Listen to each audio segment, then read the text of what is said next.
పిల్లలని పెంచుతున్నప్పుడు వాళ్ళని క్రమశిక్షణలో పెట్టాలి అంటే దండించడం వల్లనో బెదిరించడం వల్లనో వాళ్ళపైన ఆవేశం చూపించడం వల్లనో వాళ్ళ లోపల ఎటువంటి మార్పు రాకపోగా తిరుగుబాటు ధోరణి అనేది పెరుగుతూ ఉంటుంది. అందుకోసమని పిల్లల్ని క్రమశిక్షణలో పెట్టాలి అని చెప్పి మనం అనుకున్నప్పుడు మొట్టమొదటగా మనం అది ఆచరించి చూపించాలి. మనం ఏదైతే ఆచరిస్తూ ఉన్నామో అది చూసి పిల్లలు ఎక్కువగా నేర్చుకుంటూ ఉంటారు. అందుకని ఎవరికైనా ఏదైనా చెప్పాలి అనుకున్నప్పుడు ముందుగా అది మనం ఆచరించేటువంటి ప్రయత్నం చేయాలి. నోటి మాట ద్వారా చెప్పడం వల్ల నేర్చుకునేటువంటి అంశం కన్నా మనం ఆచరిస్తూ చెప్పడం ద్వారా నేర్చుకునేటువంటి అంశానికి ఎక్కువ విలువ ఉంటుంది. దానికి ఎక్కువగా ప్రభావితం అవుతూ ఉంటారు. అలా కాకుండా కోపంతో ద్వేషంతో అరుస్తూ ఇలా చేయాలి అలా చేయాలి అంటూ అధికార దర్పం ప్రదర్శిస్తే మాత్రం ఖచ్చితంగా ఎదురుబాటు ధోరణి అనేది ఏర్పడుతుంది. అంతేకాదు మీ పైన విలువ తగ్గేటువంటి అవకాశం కూడా ఉంది.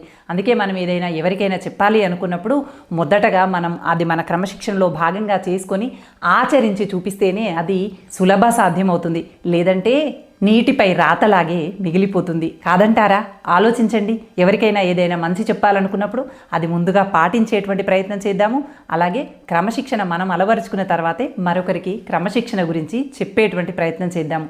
కాదంటారా?